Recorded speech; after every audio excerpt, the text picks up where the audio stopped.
kuliah sentuhan qalb kepada kita. Silakan Pak.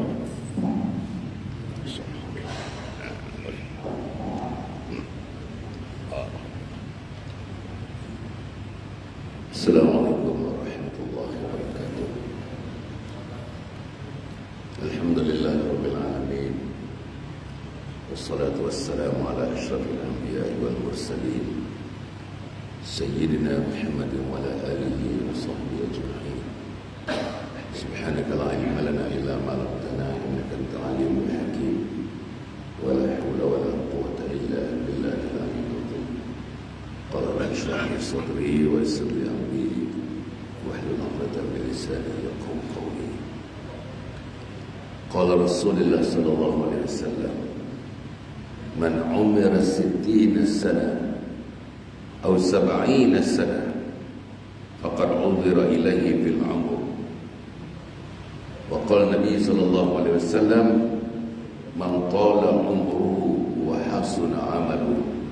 Sadaqa Rasulullah sallallahu alaihi wasallam. Yang dikasihi Tuan Negeri Ibrahim, pengurusi kepada 2 masjid. Malam tadi kita berikan kuliah di Masjid Sultan Ahmad, dan pagi ini dalam masa tak lebih 20 minit saya pendek saja, saya diberikan kesempatan untuk kuliah di Masjid Sultan Abdullah ini. Alhamdulillah, saya dah rasanya di kali yang ketiga saya berkuliah di masjid ini, insyaAllah. Saudara-saudara, pagi ini kita nak renung-renung sikit kehidupan kita. Hadis yang pertama yang saya baca tadi ialah, sesiapa yang usianya sampai 60 tahun atau 70 tahun, dia tidak ada jawapan di sisi Allah Subhanahu wa taala di akhirat nanti. Kenapa dia tidak boleh dimasukkan sebagai ahli syurga? Saya ulang balik. Siapa yang sudah mencapai umur 60 tahun dalam hidupnya atau 70 tahun dalam hidupnya, bila bertemu dengan Allah Subhanahu wa taala, bila dipersoalkan kepada mereka, mereka tidak ada jawapan di hadapan Allah. Kenapa mereka tidak boleh diletakkan di bawah arasy Allah Subhanahu wa taala? Hadis yang kedua saya baca tadi lagi pendek lagi. Man tala umruhu wa hasuna amaluhu. Yang terbaik di antara kamu siapa yang usianya panjang dan amalannya pun panjang. Usianya panjang dan amalannya pun panjang. Saudara yang berkata sekalian, sebagian besar daripada kita agaknya memang dah tercakup dalam hadis ini. Saya apatah lagi lah, memang dah melebihi sangat daripada apa yang disebut 70 sana, 60 sana atau 70 sana. Saudara-saudara, bila kita bertemu dengan Allah Subhanahu wa taala nanti, selain daripada menjawab soalan kubur, 6 soalan kubur ya. Man rabbuka wa man nabiyyuka wa ma imamuka wa dinuka, dan sebagainya. Kita juga ditanya mengenai umur kita. Kita akan ditanya mengenai umur kita. Macam mana umur? An umurhi fima afna. An umurhi fima afna. Akan ditanya umur kita. Macam mana kamu menggunakan umur kamu, terutama sejak kamu akil balik daripada 13 tahun. Sekarang kamu diizinkan 60 tahun, 70 tahun untuk hidup. Apa yang kamu gunakan umur itu? Saudara-saudara yang saya muliakan sekalian, kita sebelum umur 13 tahun, saudara bernasib baik kalau mempunyai ibu dan ayah yang berfikir agama. Nasib baiklah. Tapi kalau kita kurang bernasib baik, kita tinggal dalam suasana saudara-saudara, ibu dan ayah bukan saja kurang mengerti agama, kurang mengamal agama, akhirnya tidak ada usaha menurunkan agama kepada anak-anak dan cucu-cucu mereka. Itu kurang nasib baiklah. Dan saya nampak tuan-tuan di akhir-akhir ini, bila saya mengendalikan program Summer Camp selama 36 tahun, 1.2 juta manusia ikut program saya. Saya dapati majoriti masuk dalam kategori tadi lah, kategori yang mak bapak tidak ambil berat tentang agama. Tuan-tuan kalau membaca report, saya baca report daripada saya mula bekerja tahun 1971. Saya pegawai PTD kan baca report dan buat report dan baca report. Semua report mengatakan apa juga masalah yang dihadapi oleh orang-orang muda, orang tua, anak-anak tuan-tuan, yang menyebabkan mereka mengamalkan amalan-amalan yang unsurnya maksiat. Pagi maksiat, tengah hari maksiat, malam maksiat. Tuan-tuan dan puan, apa sebabnya? Kajian menunjukkan, semua kajian, UKM buat kajian, UTM buat kajian, UITM buat kajian, orang luar negara buat kajian. Apa dia? Masalahnya ialah jahil dan tidak mengamal agama. Itu masalah.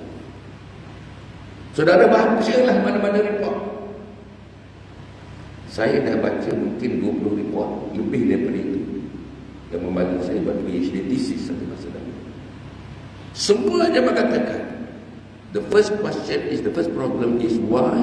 Because religion is not being practiced at their respective, in our respective homes. Agama tidak dilakukan, tidak dijalankan, tidak dioperasikan, tidak dipraktikkan di rumah masing-masing. Ambil contoh pagi ini lah. Mana anak tuan-tuan? Seorang pun tak ada ni. Malam tadi tuan-tuan di Masjid Sultan Ahmad Shah, ramai yang hadir mengikut Al-Fadhil Tuan Nik Ibrahim, dia produksi dua-dua masjid ini. Dia kata malam tadi antara yang ramai, yang paling ramai. Tapi bila saya pusing keliling, saya tanyakan, tunjuk kepada saya anak-anak yang datang ke masjid ini berumur 13 tahun hingga 20 tahun. Tak ada seorang pun, tuan-tuan. Tak ada seorang pun. Macam mana kita ni? Macam mana tuan-tuan? Mana cucu tuan-tuan? Kalau misalnya mereka tidak mahu mendengar kuliah subuh, datang solat di sini. Sebab waktu inilah pertukaran dua malaikat. Waktu subuh dalam hadis berlaku pertukaran dua malaikat. Malaikat malam menyerahkan buku catatan kepada malaikat siang. Malaikat siang akan mengambil tugas daripada malaikat malam. Apa catatan terakhir malaikat malam? Hujung catatan. What is the final words being written by the malaikat malam? Dia mengatakan, wahai Allah, aku dapati mereka keluar daripada rumah sebelum azan. Mereka membawa kereta, membawa motosikal, mereka menunjang basikal, mereka datang ke masjid yang namanya Masjid Sultan Abdullah. Aku dapati mereka menyambut azan, mengulang-ulang seruan azan.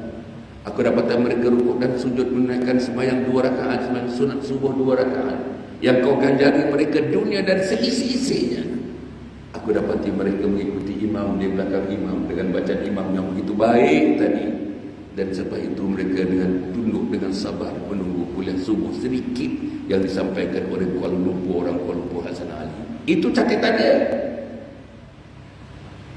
Malaikat siang pula yang mengambil buku catatan. The first note that malaikat siang will write on her notes, on his note, super saja tuan-tuan. Catatan akhir malaikat malam, catatan pertama malaikat siang, itulah catatannya. Tetapi ada juga yang mencatatkan sehingga ini, wahai Allah, jam sudah menunjukkan pukul 6.33 minit. Mereka tidak bangun lagi, wahai Allah. Mereka masih dilamun oleh mimpi-mimpi mereka, wahai Allah. Tengkuk mereka diikat. Malaikat ikat makna ni, syaitan masih mengikat tengkuk-tengkuk mereka dan menepuk-nepuk tengkuk mereka. Lambat lagi, lambat lagi, lambat lagi, lambat lagi. Jangan bangun dulu, jangan bangun dulu, jangan bangun dulu. Mereka sedang dilayan oleh syaitan-syaitan, wahai Allah. Sampai bila? Nanti sebentar lagi tuan-tuan, pukul berapa kita suruh kita berdoa? Pukul subuh. Kita habis waktu bekerja pada subuh bila? Pukul 6.55. 6.55 daripada sekarang tuan-tuan ada kerja dalam 15 ke 20 minit lagi. Sebahagian besar daripada umat Muhammad melangkaui 6.55. Tak percaya, mari kita tengok rumah-rumah di sini. Yang 50 mau 50 melangkaui 6.55, yang umur 60 melangkaui 6.55, yang disebut dalam hadis 60 70 pun Al-Kawi waktu syuruk 6.55. Bahkan meninggalkan satu sembahyang dengan sengaja.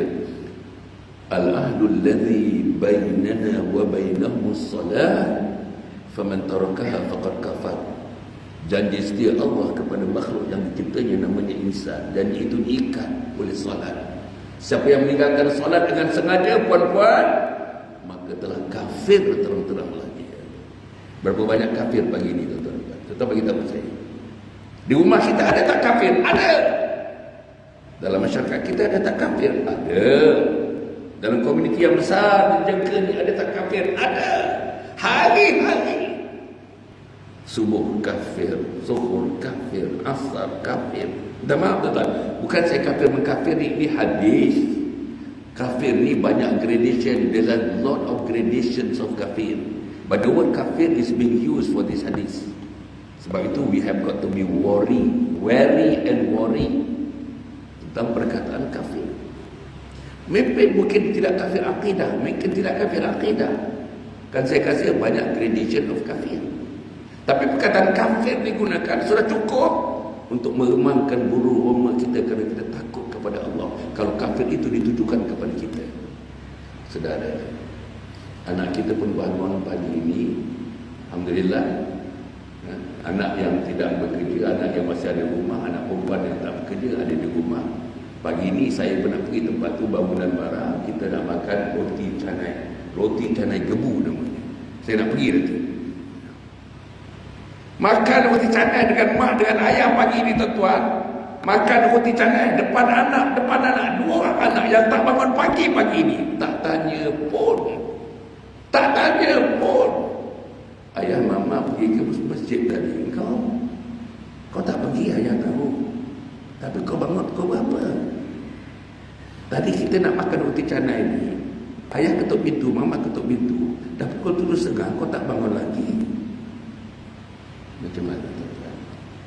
Itu ayah yang ada concern. Ayah yang tak ada concern, the ayah will take it and this is a normal happening that happens almost every morning for the children. Macam mana tuan-tuan? Takkah kita takut perkataan kafir itu? Dan bila saya bacakan sebuah hadis tadi, man umira 60 sanah atau 70 sanah faqad udhira ilaihi fil umur. Siapa yang sudah sampai umur 60 tahun, 70 tahun, tidak ada jawapan mereka bila bertemu dengan Allah, kenapa mereka tidak boleh diletakkan di bawah lindungan arasy Allah Subhanahu wa taala. Saudara, apa yang saya dah sebut, kalau ini berlaku pada diri kita, tidak berlaku pada diri kita. Memang ini tuan-tuan ahli masjid. Saya cakap pun audience yang wrong audience lah tuan-tuan. Orang yang dah pergi masjid mendengar kuliah ini, orang yang tidak pergi masjid terus-menerus tidak mendengar kuliah ini. Akhirnya sampai akhir hari akhir bertemu dengan Allah, dia masuk dengan golongan yang tidak diletakkan di bawah arasy Allah. Dia tidak masuk golongan orang pilihan. Dia tidak masuk golongan orang yang diberikan syafaat oleh Nabi. Bahkan Nabi sampai bercucuran air mata memohon kepada Allah, sampai sujud di bawah arasy. Nabi sujud, ya Allah, berikan aku syafaat, berikan aku kuasa syafaat wahai Allah, berikan aku syafaat. Aku nak selamatkan umat aku nak selamatkan seluruh umat aku. Aku tak mahu wahai Allah satu orang pun dari umat aku yang bilangannya billions. Aku tak mahu satu orang pun dimasukkan ke neraka wahai Allah. Aku tak mahu melihat wahai Allah.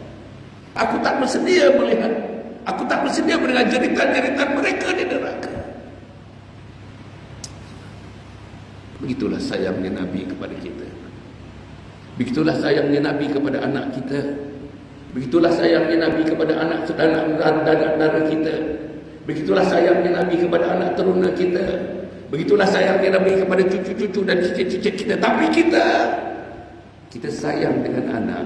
Sayang bagi makan, sayang bagi pakaian, sayang bagi kenderaan, sayang bagi pendidikan. Itu sayang kita.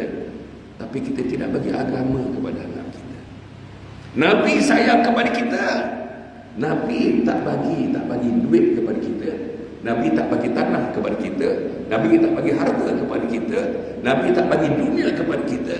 Tapi Nabi bagi agama kepada kita. That is the difference. Nabi giving us agama. We give our children world. We give them world. Nabi bagi agama.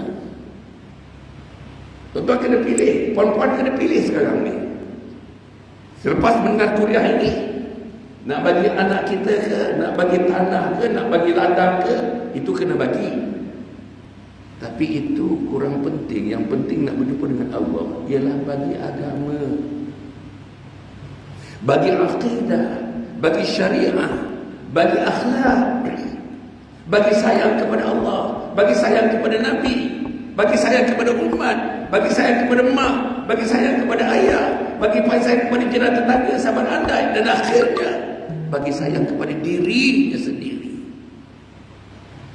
Saudara yang begitu sekalian, saya nak menyebut tadi dalam yang hadis yang kedua yang saya bacakan tadi, man tala umruhu wa hasuna amaluhu, orang yang panjang umurnya dan panjang amalannya, itulah orang yang dikasihi oleh Allah. Satu lagi hadis, tuan-tuan dan puan, innamal a'malu bil khawatim, innamal a'malu bil khawatim. Amal yang akan dikira bila saudara berjumpa dengan Allah nanti ialah amal yang dilakukan di ujung usia mereka. Apa kegemaran mereka di ujung usia?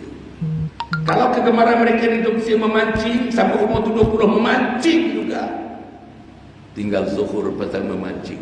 Nun pergi Terengganu sana, tuan-tuan. Nun pergi tengah-tengah laut di Terengganu sana, tidur 3 hari 3 malam memancing. Zuhurnya entah di mana, subuhnya entah di mana. Ikan pun bukan dapat apa pun. Inilah namanya laghu. Qad aflahal mu'minun alladzina hum fi salatihim khashi'un walladzina hum, apa tuan-tuan? Walladzina hum anil lagwi mu'ridun. Mereka yang menjauhkan diri mereka daripada perbuatan laghu. Pada sembang-sembang di kedai kopi, di gerai-gerai, di warung-warung, laghu. Jumpa kawan yang sesama Felda, tuan-tuan, cerita those days, duduk berjam-jam, laghu. Dengar azan maghrib, dengar azan. Kat sini banyak surau, kat sini tuan-tuan 6-7 surau di bawah masjid ini. Tapi azan, mereka tak dengar azan. Telinga mereka dikunci daripada azan, mata mereka dikunci daripada melihat masjid, hati mereka dikunci daripada menyebut kebesaran Allah. Fi qulubihim maradun fazadahumullahu marada. Hati mereka berpenyakit, Allah tambah lagi penyakit kepada hati yang sedia berpenyakit. Penyakit apa? Penyakit hati mereka ditutup rapat oleh Allah. Ya Allah, Allah. Apa tanda mereka hati mereka ditutup rapat oleh Allah? Dengan azan. Allahu Akbar, Allahu Akbar, Allah Maha Besar, Allah Maha Besar. Tapi mereka, tuan-tuan, mereka berniaga lebih besar daripada Allah. Bawa anak pergi ke kedai-kedai, ke gerai-gerai, makan tom yam lebih besar daripada Allah. Pergi beli bawang, pergi beli barang-barang dapur waktu maghrib, betul-betul bawang-bawang dan segala-gala yang dibeli itu lebih besar daripada Allah. Menziarahi kawan waktu maghrib, kawan waktu maghrib itu lebih besar daripada Allah. Bawa anak-anak pergi ke tasik, beberapa tasik ni di Jeka ini, tasik itu lebih besar daripada Allah. Tengok. Inilah yang berlaku. Tengok TV, tengok cerita Korea lebih besar daripada Allah.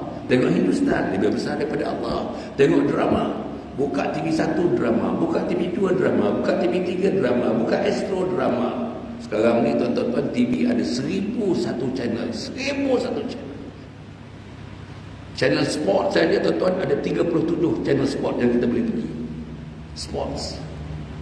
Lalu, padahal malaikat maut makin hampir. Setengah daripada malaikat maut, tuan-tuan, antara kita dengan dia hanya 1 inci saja jaraknya. 1 inci jarak malaikat maut dengan kita. Fa idza jaa ajaluhum la yastakhiruna sa'atan wa la yastaqdimun. Bila sampai ajal anak Adam itu, tuan-tuan, malaikat maut akan datang, tidak ditangguhkan satu saat, tidak disegerakan satu saat. The most punctual of all happening is the coming of malaikat maut to extract your life daripada tubuh itu. Saudara, saya nak bagi tahu diri saya, nak panjangkan kepada saudara. Marilah kita bersama-sama. Kita akan mati, tuan-tuan. Ingatlah mati. Afdalul zikr az-zikrul maut. Zikir yang paling baik ialah zikir mengingati mati. Kalau umur 60 tu mati jauh lagi daripada kepala ingatan. Hampirilah maut, hampirilah ingatan kepada maut. Hampirilah tuan-tuan bila malaikat mencabut nyawa kita nanti. Hampirilah diri kita dengan cerita-cerita soalan di alam kubur yang boleh jawab ke tak boleh jawab. Soalan dalam kubur, 6 soalan alam kubur. Bila-bila saya datang nanti kita cerita soalan kubur, khusus soalan kubur saja. Saudara-saudara, maka kita kena fikir. Habis soalan kubur, tuan-tuan, bila dunia di kiamat, bila dunia di kiamat, dunia nanti terbang macam bulu-bulu ada, bulu-bulu hari ayam tu, tuan-tuan. Begitulah dunia. Di dalam hadis sebut macam bulu-bulu hari ayam tu. That is the kind of things that we will see the time of kiamat. Bila bumi ini dikiamatkan oleh Allah, bumi ini akan terbang seperti bulu-bulu hari, bukan bulu betul, bulu hari ayam tu. Saudara, ketika itu baru timbul penyesalan. Baru timbul penyesalan. Walau tara idil mujrim. Penyesalannya hari Jumaat ini imam baca ayat yang ke-12 dalam rakaat yang pertama. Tuan-tuan, baca alif lam mim sajdah. Apa bunyinya? Walau tara idil mujrimuna nakisu ru'usihim 'inda rabbihim. Rabbana absarna wa sami'na farji'na na'mal salihan inna muqinun. Gambaran yang paling menyesal, penyesalannya amat sangat. Penyesalan yang tak boleh diundur lagi. Di dunia ni apa juga saudara buat, tuan-tuan sesal. Tak buat ketika itu boleh dilangsungkan buat. SPM tak bagus sijil SPM. Duduk lagi SPM untuk memperbaiki sijil SPM. STPM tak bagus, nak masuk universiti. Tak boleh masuk tahun itu. Duduk lagi STPM, masuk universiti, insya-Allah boleh. Itu boleh buat. Penyesalan yang kita buat, kita baiki. Di akhirat nanti tak ada cara dah. Itulah akhirnya. Walau tara idil mujrimuna nakisu ru'usihim 'inda rabbihim, mereka yang ingkar kepada Allah bertemu dengan Allah ketika itu dalam keadaan menundukkan kepala mereka hina dina. Apa mereka kata? Rabbana absarna, wahai Allah, aku dah lihat. Aku dah cermin, aku dah lihat manusia neraka. Wasami'na wa absarna wasmi'na, aku dah dengar jeritan-jeritan mereka. Mereka meleleh, memekik, melolong. Setengahnya peluhnya sampai buku lali. Setengahnya peluhnya sampai lutut. Pasal matahari sejengkal daripada kepala perempuan ni. Setengahnya peluh sampai bahu. Setengahnya peluh sampai mata. Setengahnya peluh sampai paras rambut.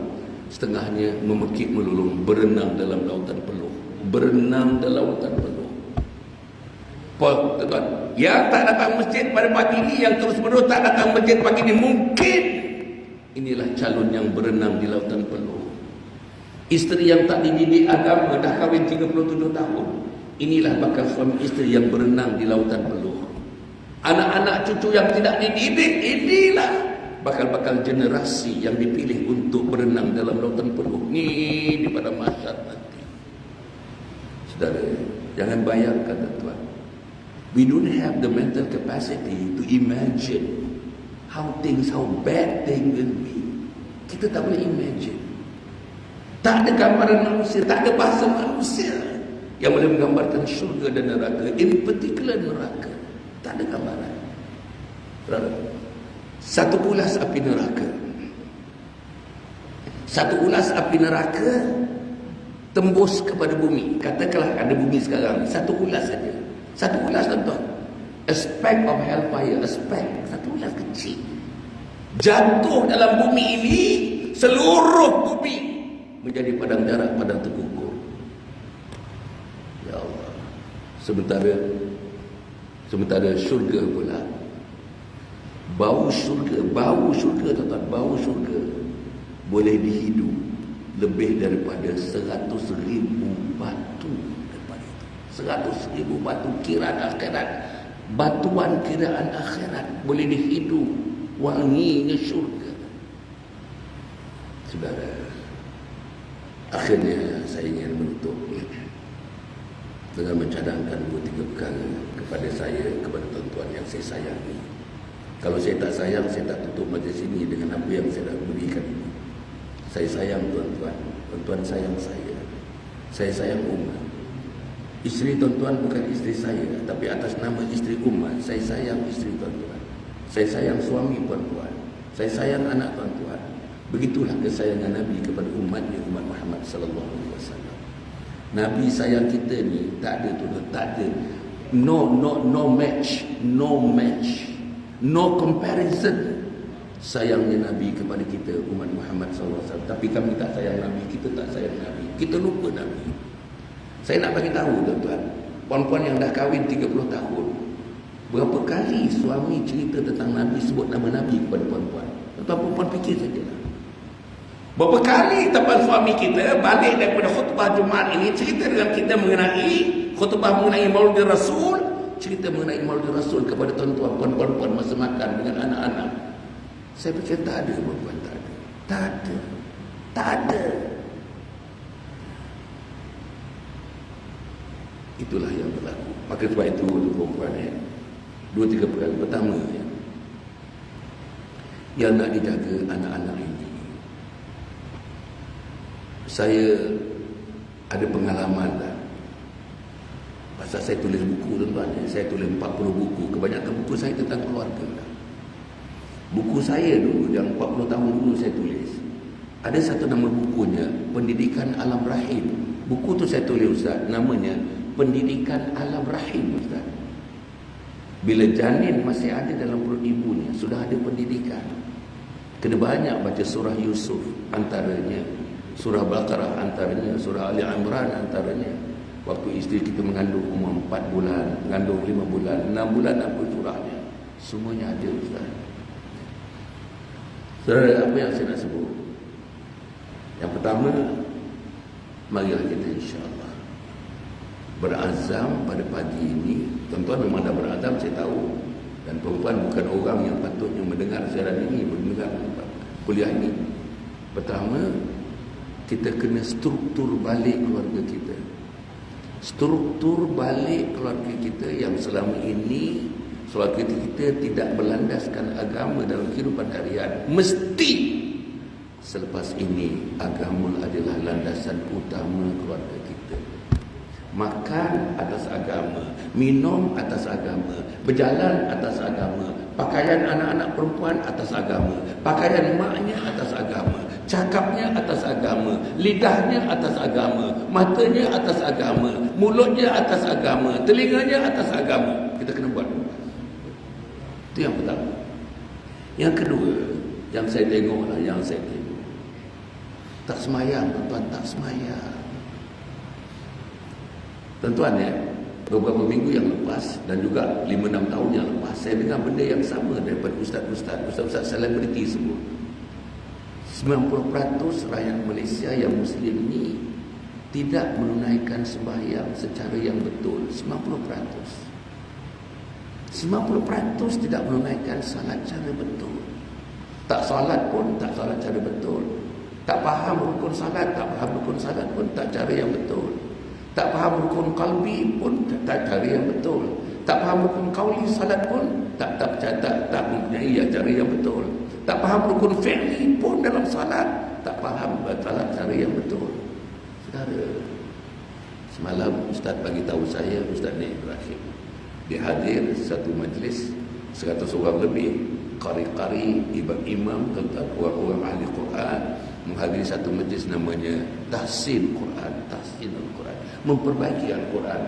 Kalau Ustaz ni hadir, kalau qadi boleh hadir, yang Al-Quran ini tuan-tuan, dia pergi belajar di Kahirah, di mana-mana dia belajar, memang Al-Quran itu syaratnya. Keupayaan menguasai Al-Quran syarat nak masuk azhar, walau fakulti apa pun. Tapi masih mengikuti program tahsin Al-Quran. Macam mana kita? Separuh kita tak boleh baca.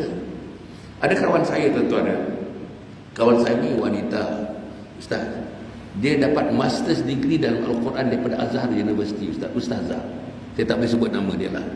Dia buka Akademi Al-Quran di Kelang, Ustaz. Namanya Akademi Al-Quran untuk orang dewasa, bukan untuk budak-budak. Apa dia kata? Dia dah buka tu 6-7 tahun yang lalu.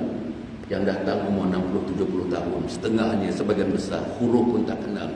Huruf pun tak kenal. Huruf pun tak kenal. Macam mana nak mati? Kalau kita tahu saya macam mana nak mati. Sebab salah satu soalan yang dia perlu jawab di kubur tadi, wa ma imamuka, siapa imam kamu? Imam kamu bukan jawab nama imam tadi, tuan-tuan. Bukan itu jawapannya. Al-Quranu imami, Quran itu imamku. Allah, Quran itu imamku. Macam mana tuan-tuan tak boleh baca Quran?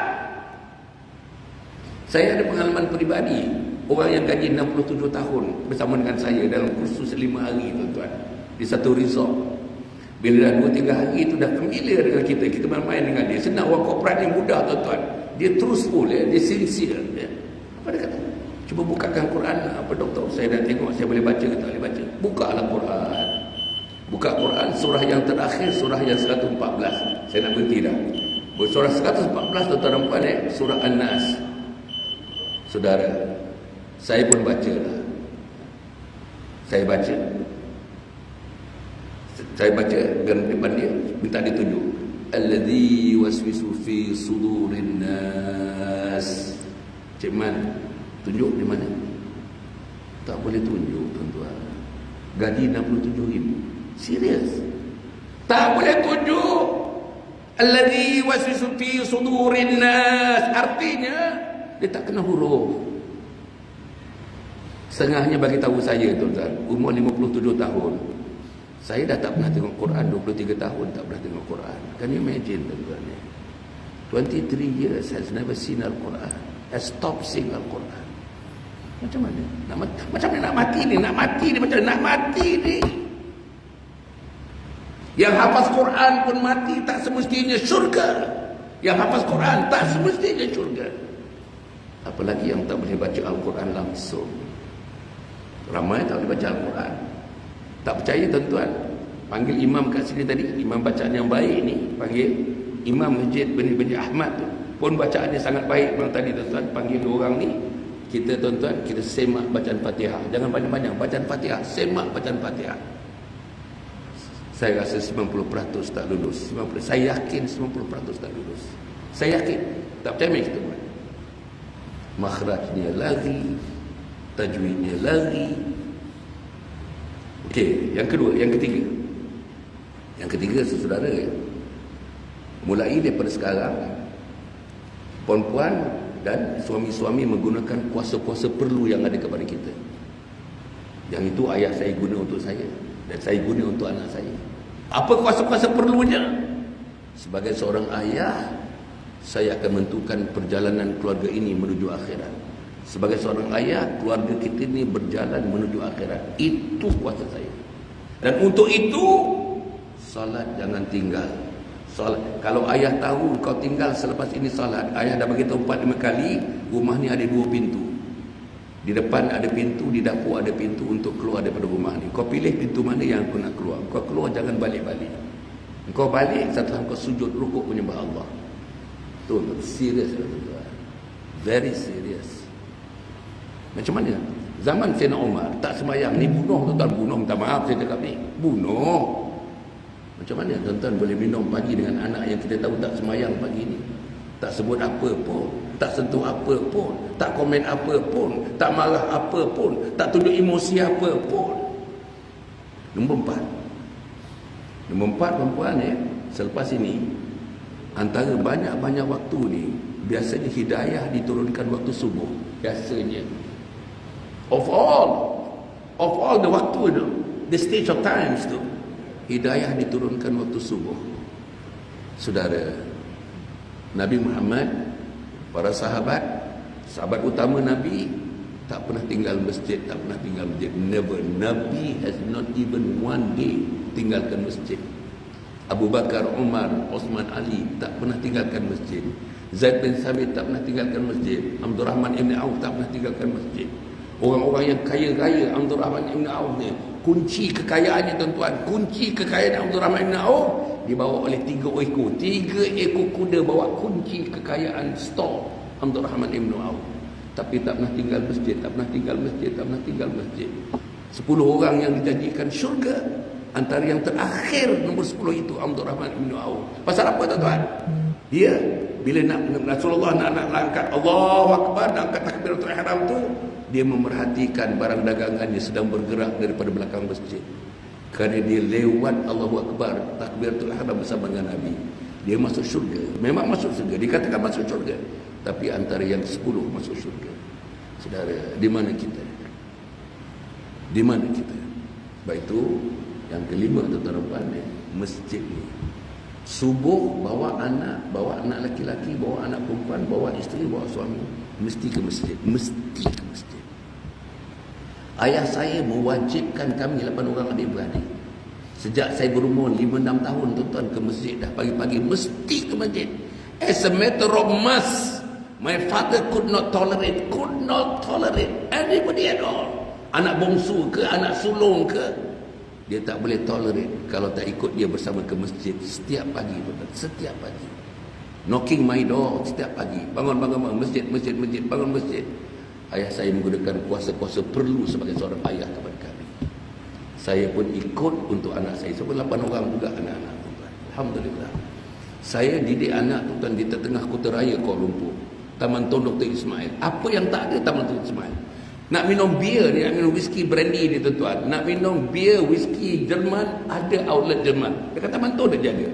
Nak minum whisky daripada Jepun, namanya sake, ada outlet untuk sake. Begitulah. Kelab malam berapa banyak tuan-tuan, kafe berapa banyak, panggung wayang tuan-tuan, 18 panggung wayang. Tiap satu panggung wayang tuan-tuan, skrinnya 18 busuk, 18 panggung wayang. Di situ saya didik anak saya. Tapi saya bagi agama kepada anak saya. Saya bagi agama kepada anak saya. Warning dia. If you don't pray, if you don't follow my instruction, you can choose nak pintu mana nak keluar daripada rumah ni. Up to that one, saya bagi tahu anak saya. Pilihlah. Jangan jumpa ayah lagi dah. Pilihlah. Jangan jumpa ayah dah. Alhamdulillah. Minta maaf saya minta maaf. Kalau keluarga saya ni perempuan, saya minta maaf. Sehingga ini anak yang sulung berumur 49 tahun, senior lawyer. Anak nombor 2 tuan-tuan, a banker di IDB di Jeddah, dan 14 tahun di IDB. Nampaknya tak ada satu lagi pun yang memeningkan kepala saya. Saya ada 16 cucu, belum ada cucu yang memeningkan kepala saya lagi. Pasal agak saya lah. Agama. Anda mereka percaya tuan-tuan, sangat percaya. Semua pergi universiti. Alhamdulillah. Agama. Dan tuan-tuan, minta maaf, selagi saya minta maaf. Rumah saya ada 8 bilik tuan-tuan. Anak banyak kan, bilik pun banyak rumah saya. Bilik yang pertama mesti dengar bacaan Quran pagi ni. Bilik yang kedua mesti dengar bacaan Quran, mesti. Bilik yang ketiga mesti terdengar bacaan Al-Quran. Sampai bilik ayah dan mama dia, bilik yang ke-8, yang bilik yang besar, master bedroom, mesti dengar bacaan Quran pagi ni. Saya mewajibkan diri saya dalam sibuknya tuan-tuan, satu hari minimum 1 juzuk saya baca. Biasanya 2 juzuk satu hari. Itulah tuan-tuan, insya-Allah, mudah-mudahan. Minta maaf saya sebut diri saya ni. May not be good example, may not good model kan ya, tetapi saya sebutkan untuk saya lah, untuk tuan-tuan renung sedikit lah, bukan untuk tunjulkan hebatnya saya, tak ada niat sama sekali tuan-tuan. Akhirnya tuan-tuan, marilah kita banyak berdoa kepada Allah. Doakan anak. Dalam doa ni tuan-tuan, sebut nama anak kita seorang-seorang tuan-tuan, sebut full name seorang-seorang. Sebut full name. Nama isteri kita, sebut full name isteri kita. Nama suami kita, sebut full name suami kita di hadapan Allah Subhanahu Wa Taala.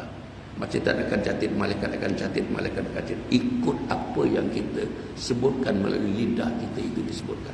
Apa permintaan kita di pagi ini? Antara permintaan umat Muhammad yang akan senang dimakbulkan oleh Allah ialah permintaan di waktu subuh ni. Waktu subuh. Terutama sebelum kita baca surah Isra, sebelum Isra itu antara tuan-tuan, itulah permintaan, momen-momen yang paling baik itu memohon kepada Allah Subhanahu Wa Taala. Cukup sekali itu tuan-tuan, hanya di luar sikit aja tuan-tuan, bersama dengan Datuk Halidan ni.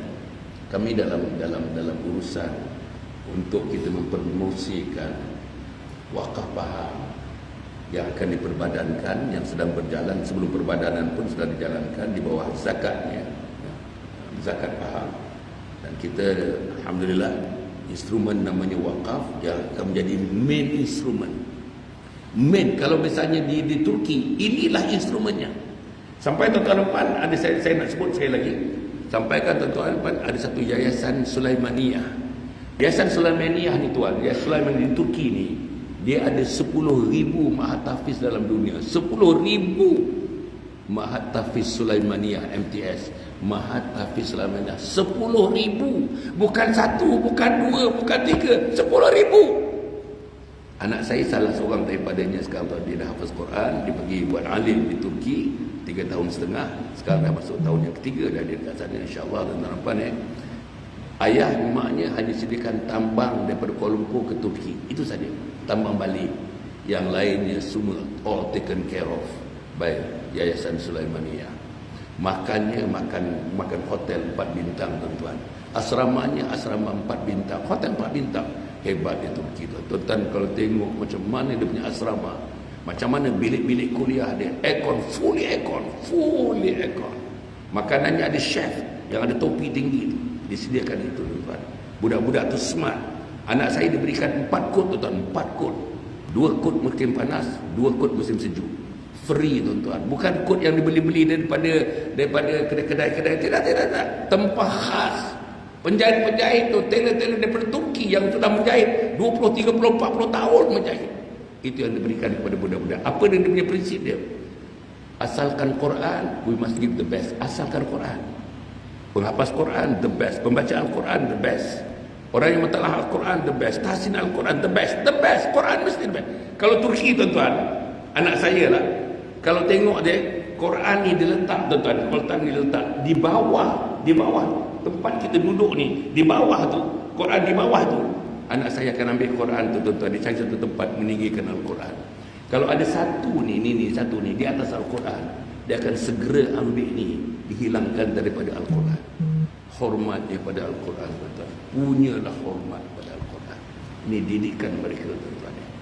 Pergi sekolah hujung-hujung minggu pakai kot, pakai tie, tuan-tuan. Sediakan semuanya, disediakan. Free. 10,000 mahatafiz. Satu-satu mahatafiz itu average dia dalam 100 orang. 10,000 kali 100 berapa orang? Satu dunia tu. Satu dunia. Inilah wakaf. Dan tidak mustahil tuan-tuan dan puan. Mungkin kita tak mencapai taraf macam itu dengan bimbingan daripada Datuk Halidan, Wakaf Pahang akan meneroka ruang-ruang ini tuan-tuan dan puan. InsyaAllah inilah instrumen yang akan digunakan untuk membangunkan umat Muhammad, akan dibangunkan melalui satu instrumen tuan-tuan namanya wakaf.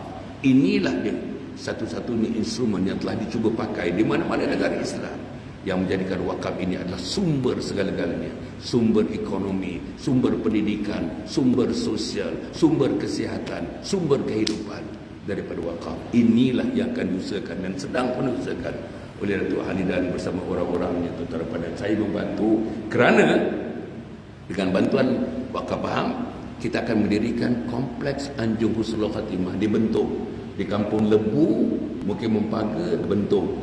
Kampung Lebu, Mukim Mempaga, Bentung. Tanah 7 ekar yang diwakaf, orang Pahang yang wakaf, orang Temerloh wakaf tanah 7 ekar tepi jalan. Daripada Kuala Lumpur, kalau nak orang balik ke Kelantan tuan-tuan, ikut Gua Musa, mesti lalu tanah ini. Sekarang kerja-kerja tanah sedang dibuat, tarahan-tarahan tanah sedang dibuat. Dalam bulan Januari, Februari nanti ialah kita hendakkan tuan, ground breaking akan dibuat. Dan insyaAllah dalam 2 tahun setengah kita akan ambil. Apa tempat itu namanya? Kompleks Anjung Husnul Khatimah. Di sinilah tempatnya. Tak ada dalam dunia. Di sinilah tempatnya. Mendidik manusia untuk mati mengucap la ilaha illallah Muhammadur Rasulullah. Tuan bagi tahu saya, di mana ada tempat mendidik manusia mati supaya mengucap la ilaha illallah Muhammadur Rasulullah. Inilah tempatnya. Maka di tempat sini tuan-tuan, program yang pertama namanya Pusat Pendidikan Warga Emas. Pusat Pengajian Warga Emas. Pusat Pengajian Warga Emas. Yang kedua, Pusat Penjagaan. Tadi pengajian, sekarang Pusat Penjagaan Warga Emas.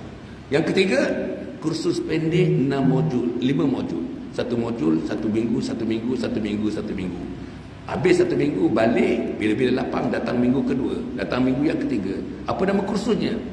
Mati mengucap la ilaha illallah modul 1, mati mengucap la ilaha illallah modul 2. Maknanya specialty kita tempat itu nanti ialah mati mengucap kalimat la ilaha illallah Muhammadur Rasulullah bersama wakaf faham. Jadi tuan-tuan kat luar tu, tuan-tuan dapatkan brosur-brosur itu. Tuan-tuan dermalah untuk wakaf faham. Tuan-tuan semalam kita katakan tuan-tuan dapatkan ya, teman-teman yang ada wakaf faham ni. Tuan-tuan dermalah RM20, RM50, RM100 sebagai permulaan wakaf. Niatkan untuk diri, niatkan untuk mak, niatkan untuk ayah, niatkan untuk umat, niatkan untuk siapa-siapa saja. Hari ini tuan-tuan, kita pancangkan satu pancang iman di hadapan Allah. Apa dia? Kita meletakkan satu batu asas RM50, RM20 untuk kita bagikan kepada kaum apa ni ya, wakaf faham. Dan tuan-tuan untuk Anjung Husnul Khatimah kita ada helaian namanya wakaf tunai membangunkan Anjung Husnul Khatimah. Bolehlah tuan-tuan. Kita ada tabung untuk derma, tuan-tuan dermalah. Kalau tuan-tuan tak nak derma pun doakanlah supaya Anjung Husnul Khatimah akan berjalan, akan ditubuhkan, akan dibangunkan 2 tahun setengah daripada sekarang insya-Allah. Cukup setakat itu tuan-tuan ya. Maaf terlebih sikit. Aku qouli hadza wa astaghfirullahalazim li wa lakum wa lisairil muslimin wal muslimat. Innahu huwal ghafurur rahim. Wassalamualaikum warahmatullahi wabarakatuh.